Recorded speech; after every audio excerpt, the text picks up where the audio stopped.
Hey everyone, thanks so much for joining us today. Are we live on everything? Awesome. Awesome. Thanks for joining us this Monday for one of our, I think to me, this is a favorite topic of mine, but it can be very confusing and it can be very in-depth. So we're going to try to sum it up and not go too much down a rabbit hole, basically. So thank you again, Lisa, Dr. Ryan. Today, we're going to talk about bloating, digestion, anxiety, and fat loss. So have you heard that your gut is your second brain? I think a lot of us have heard that term. Maybe we don't really know what it means. And what if we told you that you could actually lose weight by healing your gut, right? Could be as simple as that. Sometimes this is like just the missing factor in our weight loss journey can be our gut. But our gut is not just about weight loss. It's about so much more. And that's what we're going to get into today. So first of all, I want to make sure you have subscribed to our channel. That way you don't miss any of these that we do. And it also helps you. You can go back and watch all the other ones that we've previously done. And we love your comments. So please comment, comment throughout this, because we'll kind of, as we're going through each topic of the gut, we can answer questions along the way, but then always at the end, we will answer questions as long as it pertains to what we're talking about today. Yeah. Right? Yeah, absolutely. Love the engagement. Yes, the engagement is huge. So, and if you're new to joining us, welcome. We love newcomers and we love repeats. Repeats, that means you like listening to us and you've learned something from us. And the feedback really has been great. I mean, I'm told very often that what we bring to the table is very educational. And again, we try to not get too scientific and too in-depth about something because that's not necessary. It's necessary just to understand and let us make the point so you guys can have a take-home message and something to act on. And before we start, if you guys hear knocking, sorry. Yeah, sorry about that. We're next to a warehouse and apparently they're doing something and the banging keeps happening. We are in one of our two warehouses here. Yes. And next door neighbors are banging away. Yes. Okay, so today we're going to cover the science of the microbiome, how to decrease bloating and improve digestion, which most people think about when we're talking about the gut. Sure. The relationship between anxiety and the gut, so there's the brain connection there. How to achieve fat loss by focusing on the gut. What factors impact the gut microbiome, and then how to really fix and work on the gut microbiome, which will come into our introduction of our LiveGood probiotic gut support supplement that we just recently launched. Super excited about that. So first, let's just kind of dive into the science of the microbiome, because maybe you've heard microbiome, maybe you've just heard gut. Let's talk about it. So the gut microbiome, the gut microbiome refers to all the microbes. Okay, our bacteria, viruses, fungi in our intestines. And other stuff. Yes, but the main categories. Yeah. And they help us digest food. They support our immune system, our heart, and our brain health. So it's these microbes, what's going on in our gut affects so much of our entire body. So we have to understand that, the importance of it. So the gut microbiome begins to affect your body the moment you are born, the moment you enter this world. And as you grow, your gut microbiome diversifies, meaning it starts to get more in different kinds of microbial species. So we talk about when we're born. So we get so much going through the birth canal, and then also being that first, breastfed from the mother. There's so much that goes on into the beginnings of our gut. Yeah, those two things are really important too, right? I'm not to say that cesarean sections are unnecessary, because they certainly serve a place, right, in the medical world. Sure. But if you have the choice, you absolutely want to go for a natural vaginal birth, and you absolutely want to breastfeed. Right.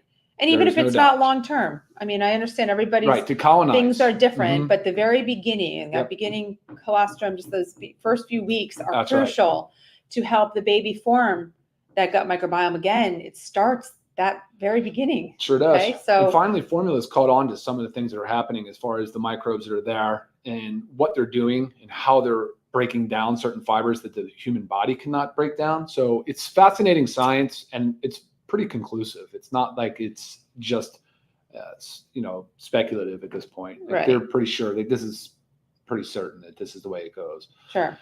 And just to give you a little fun fact of what's going on, there are more bacterial cells. There are more bacteria cells than in the human body than human cells. There are more bacteria cells than human cells.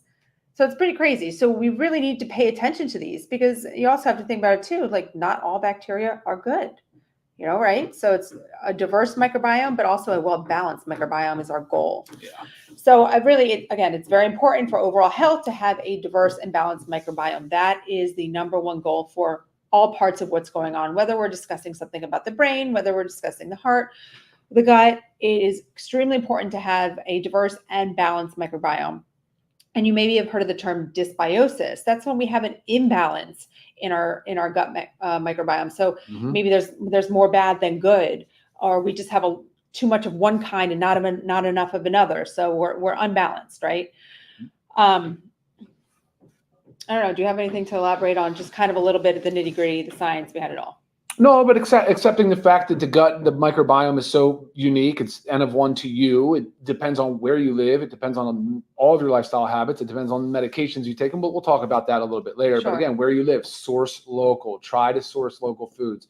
Try to eat things that are as fresh as possible, that are ripe, that are high in phytonutrients and high in fiber. I mean, these are the things that we'll talk a little bit about today. But again, trying not to eat from things that are covered with barcodes, right? You don't want to eat too much processed food. And we'll talk about that today, but sure, certainly you're going to cover so many of the bases of supporting the diverse microbiome just by choosing locally grown natural foods, right? Whole foods. Right. So, you think about, let's just think about our skin, for example, is our skin is reflective of our skin health. It's like a lifetime of aging.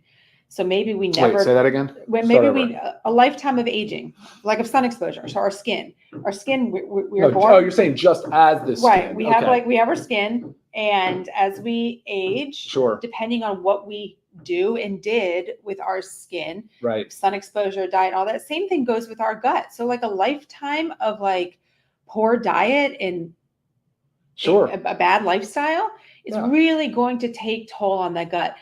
Now, it doesn't mean, the one cool thing about the gut is it's very adaptive. Like you can make changes to the gut pretty quickly. It doesn't mean that once they change, they're there. It's something you constantly always have to work on. But I don't want you to think of it something like you've constantly been eating poor your whole life and lack of exercise, poor everything. And then you've decided to make a change that, there's no turning back. You just have a lot of work to do. That's all. Were you trying to draw a parallel between, so you're just trying to use that skin as a metaphor, as an example of how the gut can also show signs of aging. Right, but we don't see our gut. We don't see our gut. See our skin. In the skin with excess sun and toxins. And okay, I got you. Yeah. I follow. Thanks. Very cool. Clearing that up. Yeah. No. 3 to 4 days actually would be about the timeline you could expect to see a change if you made a major adjustment to your gut. Or your food intake, or by supplementing with a probiotic, 3 to 4 days, and you can start to see significant changes. Which is awesome. And again, it doesn't always stay there. So you have to keep working. You can't just do it and stop. Yeah. You got to take care of it. Okay. So let's talk about how to decrease bloating and improve digestion, because maybe talk about digestion first, but can I talk about that real quick? Yeah. Like if you're going to go for food, right? You're going to eat food. The first thing you do is you smell it. So your olfactory bulbs. We talked about this with essential oils, the impact of what happens, but from a digestive process, it's already started releasing enzymes and preparing the mucosal lining to go to work.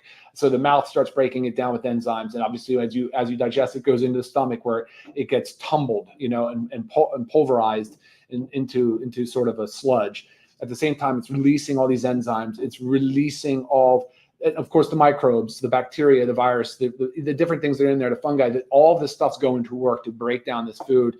And a lot of stuff's happening in the gut, but really most of your nutrients are absorbed in the small intestine. So this is the digestive process, right?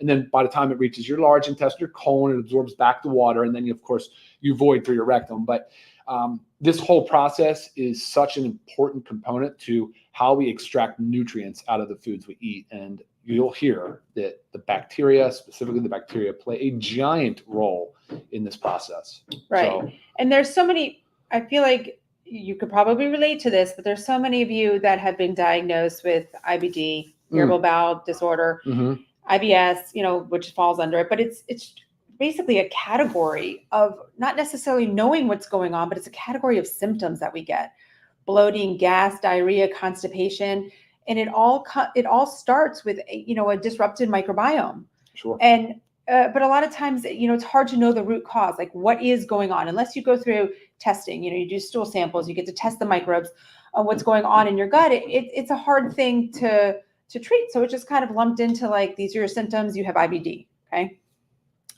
So really what's going on when a lot of the gas and bloating and poor digestion happens is our food is not being digested properly. It's being fermented in our gut. Exactly. We get overgrowth of bacteria. We get yeast. Exactly. And all of that going on will lead to the bloating and lead to the gas and discomfort. And I mean, I think there's nothing worse than a stomach ache. So I right. You know, so right here, yes, bloating, please. I need help with that. So Lisa was saying, and exactly what Lisa said, a dysbiosis, the wrong balance of bacteria, different things going on, whether it's we'll talk about the causes that throw this dysbiosis into play here. But man, you get that food in there and now a lot of it doesn't digest. Some of this stuff, the fibers that cannot get broken down by the human body are now just in there fermenting and they're putting off gas and they're just, the bloating is a real problem, but it's a byproduct of what? Well, no, keep going. I'm going to say something example here. It's just a byproduct of poor digestion, right? Because of the lack of the dysbiosis. Sure. So think about when something in your fridge has been sitting there too long and it ferments, and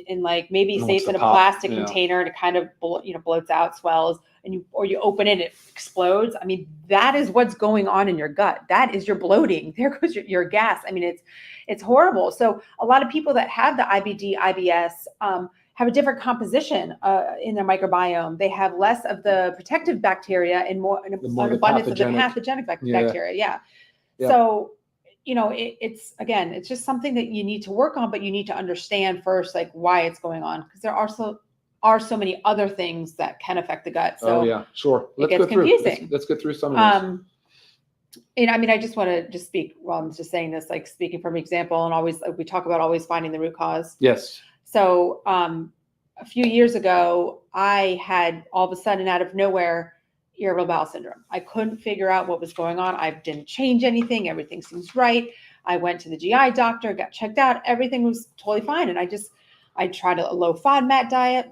I was doing everything by the books and nothing was working. And then thank God for my functional medical doctor, but she found out I had mold toxicity. We had mold in which is unfortunately very common in Florida because of our high humidity.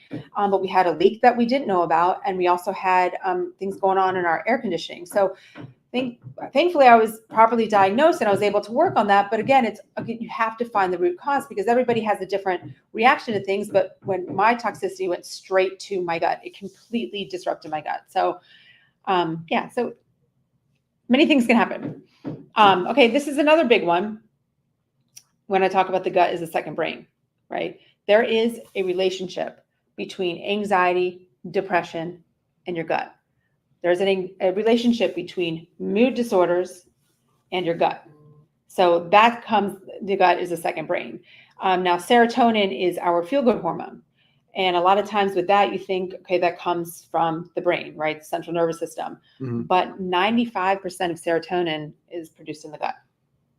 I know there's many other things and you're going to hit on that, but I mean, that right there just shows you how important it is, because if something bad, negative is going on down here, think of what it's doing up here.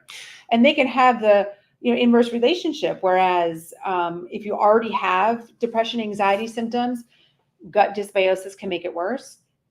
And gut dysbiosis without this can all of a sudden cause mood disorders, right? So, and a lot of this is like involved between the gut-brain axis. And I don't want to get too technical with that, but just knowing that the gut microbiome is made of trillions of microbes that interact with our nervous system. So an imbalance there contributes to that anxiety and depression. An inflamed gut, which is part of this. Microbiome releases chemical messengers that travel to the brain. So this is what I'm talking about, right? Gut-brain axis, they affect each other. So we really need to, if we have things going on, stop just thinking like something's going on up here. Let's go down and address the gut. Let's see if we can maybe change our microbiome by adding in a supplement and taking care of our diet and working on our lifestyle, and see if improving our gut in turn improves our brain. So much in there. Yeah. Wow, and it's also huge. Like when you get nervous, right? They say this, like the butterflies in your stomach. I mean, there's not really butterflies in your stomach. Nothing's going on in your stomach, but it's like that whole connection there. I mean, it's for real. Yeah, and then chronic inflammation in the gut lining. So there's things that wear away, like the mucosal lining and the cilia, these little like finger-like feathers that help with absorption, increase surface area. But either way, there's like tight junctions that break down. You might have heard of things called like leaky gut or increased gut permeability. So just as some beneficial compounds get absorbed and can travel to the brain, like the short chain fatty acids, things like butyrate, some of these inflammatory mediators will do the same. They'll make it through the blood. They'll make it through the gut lining. They'll actually absorb and they'll make their way through the blood-brain barrier and into the brain. And so that's when they can have a lot of detrimental effects, of course. But when you talk about serotonin, you're not even just talking about being the feel-good hormone. You're talking about growth factors. You're talking about learning, memory. You're talking about sleep. There's all these different things that serotonin's involved in. And you're right, 95% of it is produced and stored in the gut lining.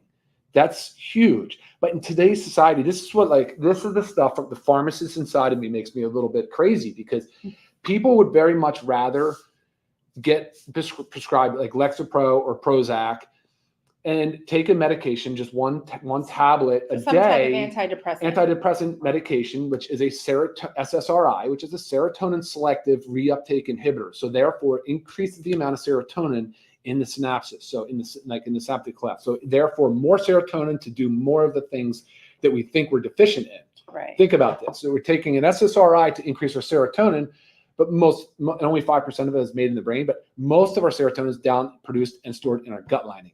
So if we're taking the SSRI and we have never addressed our gut problems, we're just taking now a medication that also has other downstream effects, that has other drug-induced nutrient depletions, that has side effects like sexual dysfunction and different other issues. And I can always comment with you individually on email if you want to ask me specifically about SSRIs. And it's not just serotonin. You're talking about 30 plus neurotransmitters or so, like things that are made or produced in the gut. So dopamine, right? The feel good. Dopamine is more the reward center. Norepinephrine. I mean, these are the three big ones that are played in the brain world as far as like depression, mood disorders. You need to say right. Well, when you're just talking about dopamine, that's our feel good hormone. Reward center. So is that that's similar to say when we eat sugar? Correct. Yeah. We're eating sugar in our digestive system, but what does it do? It lights up. It lights up our brain center. The reward center. Yeah. The reward. Yeah, and that's the problem with the food scientists today. Their job is to figure out ways to light up those centers, and it really is an addictive food behavior, which is kind of scary. And some of the studies I've read predating the development of this gut support was food addiction, and how probiotic and certain balances of microbes can actually not prevent, but like help you wean off and not become addicted to some of these foods, and maybe even catch it early enough, prevent it. Right. But I mean, so you're talking about those three big ones. Like there's other medications that go after the norepinephrine pathway, right? We just talked about SSRIs. There's other ones that go after norepinephrine. There's dopamine involved in this whole process. Guys, there's so many other important ones. There's glutamate. So glutamate is an excitatory neurotransmitter. And you'll see that we have glutamine in this product. Glutamine and glutamate are also precursors to the neurotransmitter. So they're really important in that process as well. They're also produced in the gut. GABA. You guys have heard of GABA ever? GABA is the inhibitory neurotransmitter. It plays a huge role in slowing us down and making sure that we have a balance and homeostasis. And of course, there you go. That also plays a role produced in our gut too. So guys, like 30 plus neurotransmitters. I mean, no wonder why they're calling it the second brain. And this topic is so diverse and such a big issue. They're studying it like crazy now. So much literature out there. It's crazy. But when you know these basics, these are super basic things, right? But when you know these, then you can really start to kind of, okay, this all makes kind of sense, But I will say it starts with food. Food is medicine. That's where it starts. This by itself won't fix all your problems. You take this and you still go to McDonald's once every single day and you still process food it and you're just constantly drinking sodas and junk. Yeah, it's never going to get much better for you. Right. Very true. What are we up on next? Let's just hit up on fat loss. Fat loss and the gut. So maybe the barrier that you've been working on, you're doing everything right, but you're not really focusing on your gut as much and you're having trouble losing weight. I mean, there are several reasons for this. And it doesn't have to be your situation, but I just want you to think that there's the relationship. So an altered neurotransmitter production. So what's going on? We just talked about food the relationship. Yep. It makes us, addicted to food. This is exactly what Ryan was just hitting on. So if we're addicted to this food because of what's going on from the gut to the brain, we're eating more. We're consuming more calories. We're consuming more junk. The junk is therefore still screwing up the gut, the microbiota, leading to more and more dysbiosis, but we're still consuming more calories. That's the biggest thing, the caloric intake that is happening because of this altered neurotransmitter production. Increased inflammation, weight gain. I mean, and that's all over, but I mean, your gut specifically. Enhanced permeability. So people talk about leaky gut, right? It's not really a medical term, but people understand it as leaky gut. And it's, in a nutshell, it's like little junctions in your gut lining that are open. So food particles are getting out into your system. So you're in your body, and they're not supposed to be there clearly. So your body almost like attacks it and has this like response to it. So you end up becoming intolerant to certain foods. So all that can lead to inflammation, bloating, constipation, all those. And recognizing that this isn't all just the job of the microbiota, right? This isn't just bacteria, yeast, mold, fungi. Like that's not it. It's enzymes as well. So we're going to talk about the enzymes and why we included enzymes, how many we included, for what reason. Because like she said, breaking down and the bloating and the digestion and the weight gain. I mean, there's many organs involved in that digestive process. I didn't mention earlier when I just talked about when the food goes down, but you've got the bile is being released to emulsify fats. You've got the pancreatic release of enzymes. You have all these different chemicals that are being just blasted down into the gut to help break down these foods. Right. And when you're eating a lot of this processed food and your body's inflamed, it's just not functioning at an optimal level. Sure, 100%. And with the leaky gut, I don't want to go too much into this. I mean, you can ask me more on it. You can Google it. There's information out there. But lipopolysaccharide, LPS, it is a toxin that is actually released in leaky gut. And this causes weight gain. I mean, it is a toxin that is going into our body from our gut. Toxic metabolite. Yeah, it's crazy. So there's a lot of research on LPS and weight gain. So, I mean, in a nutshell, guys, we got to take care of our gut. We really got to. And also, of course, we're going to talk about our probiotic gut support, but also understand that your gut lining is made up of collagen. So we do have our collagen peptides that you just want to cover all your bases. I forgot that too. The colostrum. The colostrum too. Yeah, when I was talking about leaky gut earlier, guys, you're not going to get that just fixed on its own. It's a big thing you got to really focus on. But colostrum's beneficial. Yeah. Glutamine, which is in this product, is super beneficial. Yeah. There's a lot of healing and repair that goes into it. Exactly. The immunoglobulins that are in colostrum, the first milk postpartum, not to go off on that tangent, but I mean, if you look at our chocolate whey protein, so the whey isolate, you'll see colostrum in there as well. Mm-hmm. So yes, and they are taking they're doing these twin studies, these identical twin studies, and they're finding these. Obviously, the ones that they're finding for the study is when you have identical twins where one is obese and one is not, and they're testing the gut microbiome, and there's major differences. So it's showing that this is completely lifestyle driven. So the obese microbiome has been living a toxic lifestyle, and it shows in the gut. And obviously that contributes to the weight gain. It's all a vicious cycle. How are you doing? I was looking at the one from the question about SIBO. So yes, yeah. Let's touch on that now. Go ahead. Why not? Go ahead. Okay. So didn't you have? Were you? No, I was not. I did the test. You did the test. Okay. Yeah. So Kelly asked, "What's your suggestion for someone with SIBO? This is small intestinal bacterial overgrowth." Yeah. And it is very true. Most probiotics make it worse, and that typically is like the first sign when a doctor's working with you, trying to figure out what's going on with you. You have all these digestive issues, and they give you a probiotic, and your symptoms get worse. Yep. That is a sign that you do have SIBO. SIBO is actually easily treated with a antibiotic.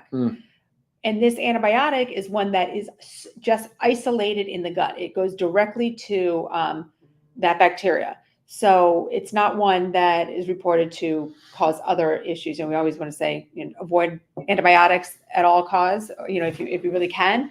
But this is one that acts directly on that bacteria. So it's not known to get rid of all the other good bacteria. So my thoughts on it is get tested. See the doctor, get tested. And if you do have it, use the antibiotic to treat it. That was one of the things that I did when I was going through my mold toxicity, because I had to just rule everything out. And of course, I never thought mold. But I went to the SIBO and I couldn't believe it was negative, because I was like, I needed an answer. Give me something. But yes, that's definitely get tested. And I mean, some doctors honestly might just say, if you have all the symptoms and then they give you a probiotic and your symptoms get worse, they might just treat you, without the test. But The test is like maybe $300. It's good to know. You want to get rid of this. Yeah, and then you got to remove, right? You got to remove by starting by removing, then you kind of replace by re-inoculating. So then you start supplementing back, but you're really focused on your foods more than anything. Yeah. So okay, cool. Okay, so what factors impact the gut microbiome? I'll breeze through these. Yeah. Most of them we've actually discussed in this, but okay, we said the diet is very important. Huge, number one. And even like a super high fat diet with your low quality fats and a low fiber diet disrupt the microbiome. So again, whole foods, vegetables, fruits, nuts, beans, whole grains, physical activity. Too much can disrupt the microbiome and too little can disrupt the microbiome. So you want to find that happy balance of moving our body. Yep, exactly. Dietary supplements. Okay, I'm saying things that impact, but dietary supplements will help the gut microbiome. Medications, PPIs. Proton pump inhibitors. You guys that are out there taking meds for your heartburn, watch out. You're altering the pH, which is a big component of the viability of most bacteria in the stomach. So the stomach should be super duper acidic around 2. Proton pump inhibitor inhibits the pump of proton, the hydrogen ion, which is acidic. So we make hydrochloric acid, HCl, hydrochloric acid in our stomach lining for a reason. And we're disrupting that with PPIs. Right. And the H2RAs, the histamine 2 receptor antagonists. So those are your famotidine, Pepsid, basically. There's 2 classes. Email me if you have any questions on those. But again, these are all directed on the gut. So you're given these ruining the stomach to help your gut. Hurting bone density. There's so many downstream effects of not being able to absorb nutrients like iron, like calcium, like vitamin C. I mean, there's these different things you're just not going to absorb, and your body is very deficient when you take these for long periods of time. And of course, we said antibiotics. Like we know antibiotics. We know antibiotics do not. Is that yours or mine? Yeah. So, sorry, our battery just. Yeah, batteries are low. Antibiotics. Besides the one I was talking about with SIBO, but when they come in, their job is to get rid of the bacteria, and they're not saying, "Oh, you're a good bacteria, so we're going to leave you there, and we're going to take away that bad bacteria." So therefore, when you're on antibiotics, you have to be super careful. You need to make sure you're really supplementing with a probiotic. So always make sure combo. Okay. Certain cooking utensils, aluminums, things like that can affect our gut microbiome. Sweeteners, sucralose, aspartame, saccharin. Sucralose, guys. Artificial sweeteners are tough. Sucralose is still, aspartame you still see, but I think we all know, avoid that. Sucralose is still in a lot of things. It's a lot of supplements. Yeah. A lot of times when I'm getting a supplementary review and I look at it, I'm like, boom, number 1, sucralose. I don't need to look any further. It is an artificial sweetener that disrupts the microbiome. So if you read your labels. Stress, high stress. Yeah, high stress. High stress. But again, that also comes to like the high stress, depression, it's a nasty feedback loop for sure when you get stuck in it, but work on the food. Right. And we said C-section, birth, C-section, breastfeeding. We talked about that. Yep. So it's so important to really avoid what you can, work on what you can do. Take your supplements. What would you say to somebody like this right here, though? So massive bloating. Like, would you say to like food elimination? Where do you go with this? Do you do functional testing for SIBO? Because the traditional gastroenterologists aren't really going at the root cause. They're just looking for something super obvious. Right. And they're more likely to put you on a medication that can disrupt the microbiome further. So so this is where I go, like, I really value functional medical doctors that look at that, search to find the root cause. And again, that's how my mold toxicity came up. But I would just start with the process of elimination of things. Elimination. I would do the SIBO test. Okay. Right. If you can afford these things, do what you can to check it off the list. You could also do a stool sample test.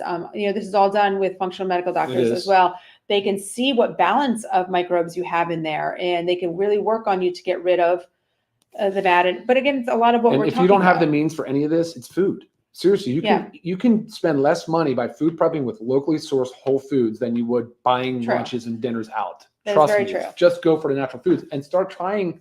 Yes. Well, I was going to say, look up the low FODMAP diet. Now, it's a strict program, but you're not supposed to stay on it.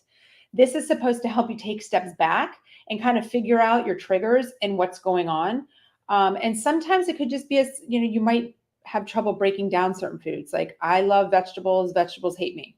Okay. Right. This is always going to be me. Sure. I've tried everything, and I feel so much better when I stick to like meats and fruits and stuff like that. Of course, I eat my vegetables. I just know, be careful. Yeah. So yeah, just process of elimination. But like Ryan said, start with food, look at the low FODMAP diet, and just take some steps back and see what really aggravates you. Okay, how do we fix the gut microbiome?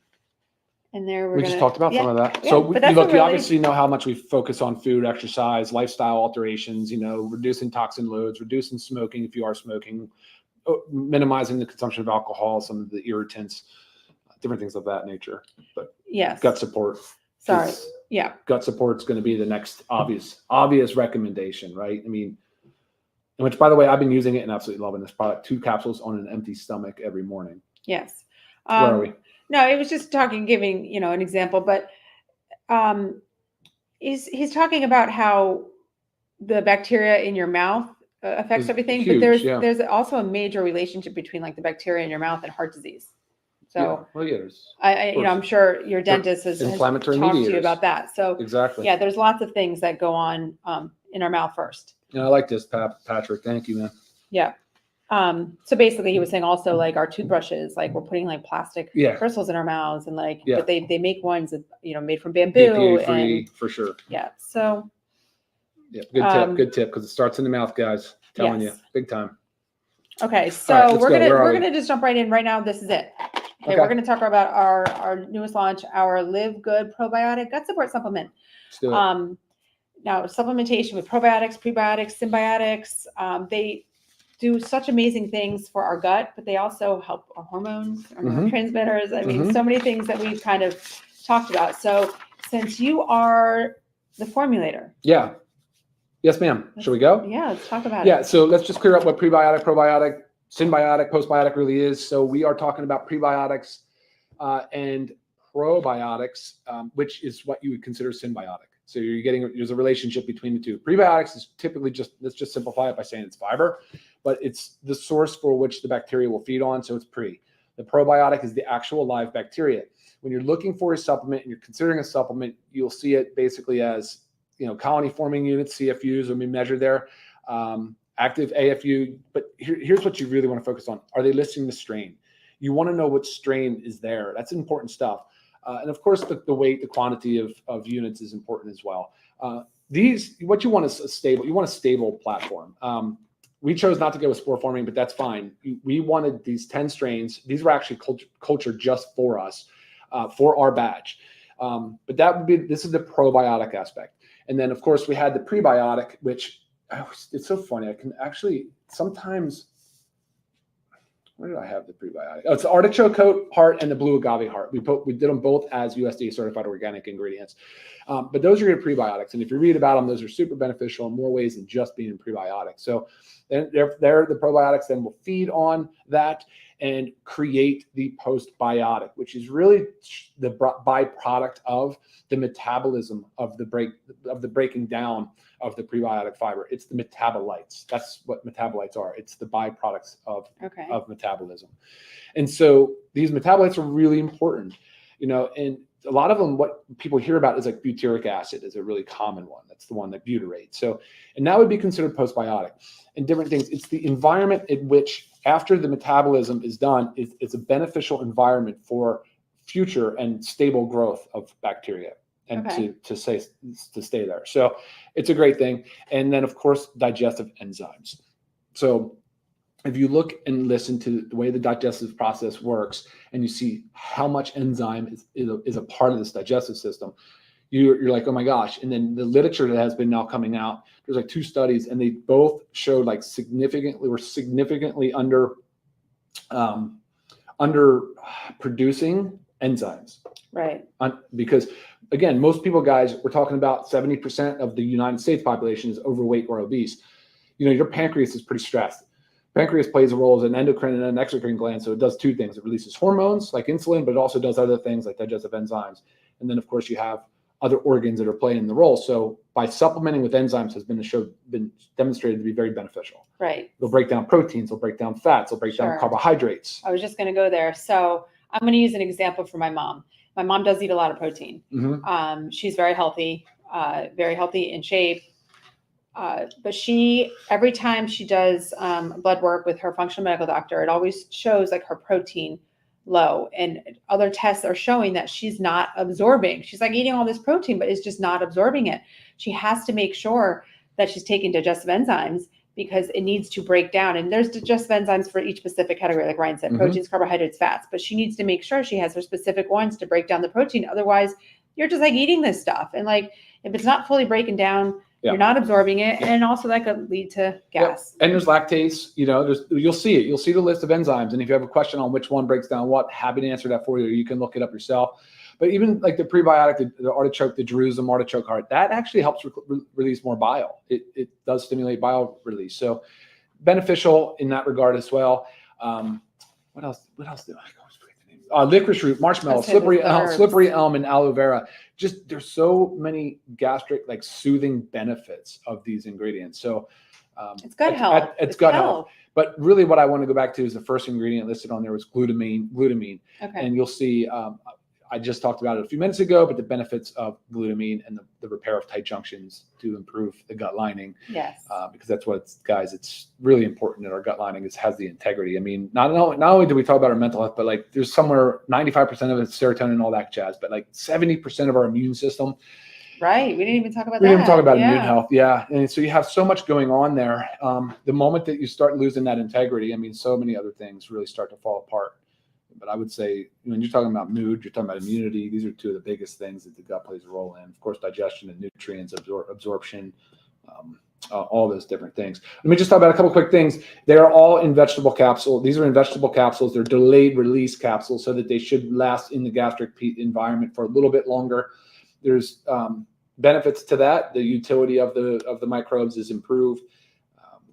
They are in a blister pack, so they are packaged individually so that they're not subjected, once you open a container, to the same environmental conditions that you would see like in a jar, which is important. These are shelf stable at room temperature. That's why they do not have to be refrigerated. I still would say go ahead and refrigerate. Of course, that would definitely make sense for any supplement you take. Right. I mean, seriously, if like anything you want to just refrigerate them. But if you're using them as indicated, you're done with this box in 30 days. So individual blister packs, as long as they're not stored out in the sun or in a hot, humid bathroom, you will be fine. It's no big deal. Because that was a question. Refrigeration was a question. Right. Did you say when to take? Two capsules first thing in the morning on an empty stomach. Right. You can increase the dose if you want. You can experiment with it and see how your gut does and how it performs. Also recommend your magnesium at night to kind of set that bowel movement up, because everybody wants to have stable, normal bowels, Right, so, right. And normal really is 1 to 3 times a day. Yeah. Like normal texture, everything. Yeah. Do you know? I can't see. What if you no longer have a gallbladder? Of course, no impact, but you want those enzymes where the gallbladder would have been releasing some of those, just the stuff we were talking about. So you want that bile. You want, if you don't have it, you don't have it. I believe there's the body adapts by increasing the release of other digestive emulsifying agents. I have to look that up. It's been a minute, but happy to research that for you. Okay. So, I mean, this is, what do they take instead of Prilosec? Well, yeah, let's talk about root cause. Right. Yeah. You got to go back to figuring out what's going on that's causing that. Yeah. And that's where your primary cares really aren't a whole lot of help. I mean, they try to really just tell you that, look, if you want to take your PPI away, your Prilosec away, you should taper that. You don't want to just drop that off like a meat, like cold turkey. So taper off of it. And then you got to go hard on the food, figuring out the food. A lot of it has to do with being overweight. And if you're overweight and you're taking Prilosec and you stop taking it, your lifestyle changes have to be rather significant.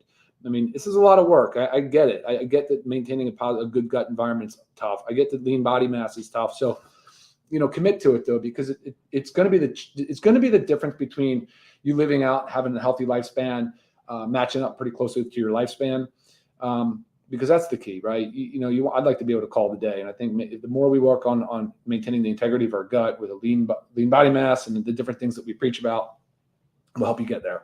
Right. I just want to say, we were talking about the SIBO test. She did. It was negative. She's asking by putting the probiotics in an enema so they don't access the small intestine. Will they still repopulate the microbiome? I mean, you'll get some. Well, no, it would go in the colon. So an enema would only make it to the colon. It would not wouldn't even make it up to the small intestine, and therefore definitely would not make it into the gut. So it's not going to work done by enema. that would only colonize the rectum. And honestly, the microbes that are there are different than your balance in your small intestine and stomach. But I would say if you haven't done it yet, try the low FODMAP diet, or if you've done a food intolerance test with a doctor, some insurances do cover it. It's just a good idea to see your aggravators, and it doesn't necessarily mean these are allergens that you need to pull them out for life. It just, something's going on. You probably have leaky gut. There's a lot. So avoiding all these things that your body is reacting to is going to help you take steps back to be able to heal your gut. So therefore, you can reintroduce these foods. Here, I like this one. We need to address this. So you've used lean, women's hormonal, and now the probiotic, and still bloated. So I wouldn't think that the women's hormonal, the bloating you're referring to with hormone imbalances is different than the food digestive bloating referring to for the most part. Right. You know, the water retention is different. The whole thing is different. But I do think that lean is a great complement to this gut support, or vice versa, because lean does slow down the gastric transit time. Some of the studies with the GLP-1 agonists are showing benefits with the microbe and the microbiota. Something to do with the slower process, allowing, I'm not exactly sure how it works, but the lean product has GLP-1 agonists in there in the form of the hops extract, whereas the gut support can really help break down those foods that are going slower through the GI system. So great complement to one another. But again, Melanie, if you're listening, of course, I would do the things we're talking about to help figure out what your bloating issues are. Does yogurt help? I mean, anything probiotic, prebiotic that you can eat from Whole Foods? Just watch the sugars. 100%. Yeah. Watch your flavored yogurts because the sugar content's huge. Does xylitol disrupt the microbiome? Well, we saw the benefits to it in the dental oral health. Right. But Your dentist I'm not so convinced that sugar alcohols would be. I mean, I know there was some benefit. There were some studies that showed benefit. I quite frankly don't know if there was any bias or any issue or. But I know that dentists always recommend orally, right? Because the xylitol helps with the oral bacteria. Can you take this? You can 100% take it with Super Greens. Yeah, the Super Greens, it has probiotics in it. It has gut health stuff in it, but that's not, I mean, that's not all what it is. And it's a minor amount of probiotics just to kind of help. I think, Judith, what is the name of the diet you mentioned? I think what you're referring to is the FODMAP. Low FODMAP, FODMAP. FODMAP.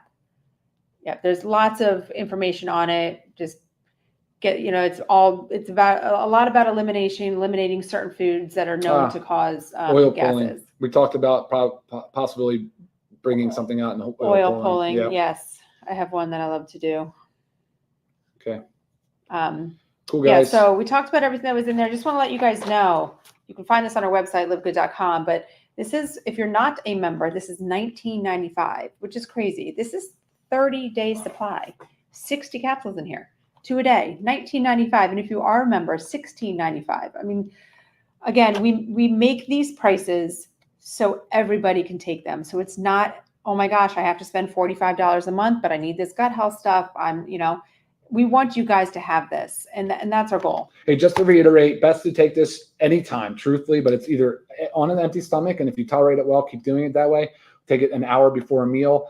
Everybody needs this gut support product. This is not simply for people that are struggling with gut issues. That is not the case at all. Everybody should be taking this gut support product. It is beneficial across the board. But if you are on lean, it complements it really, really well. Right. And if you try the probiotic and you actually say you try it on an empty stomach and it gives you some bloating, digestive issues, try with food or try spacing it out. Maybe one in the morning. I like it before food though, just because you have all these digestive enzymes. It is very important before food. Oh yeah, sure. But if somebody is having trouble tolerating it, this doesn't mean stay this way. But while you're reintroducing things to your gut, sometimes it helps if you've had a little bit in there, or maybe you'd be better off taking it at night before bed after you've had like a whole day. So no, I definitely like empty stomach. I like the morning before I've had breakfast for sure. So, but you just also need to figure out what works for you. Exactly. Cool, guys. All right. Look, everybody, thank you so much. This was a long one, 45 minutes. But again, with gut health, you could go on and on and on and on and on and on. But check out our product. And again, make sure you subscribe to our channel, leave comments, join us every Monday where we do our lives, bring them to you. Great topics. And we love all your feedback. So thanks again. Take care, guys. See you next time. Bye-bye.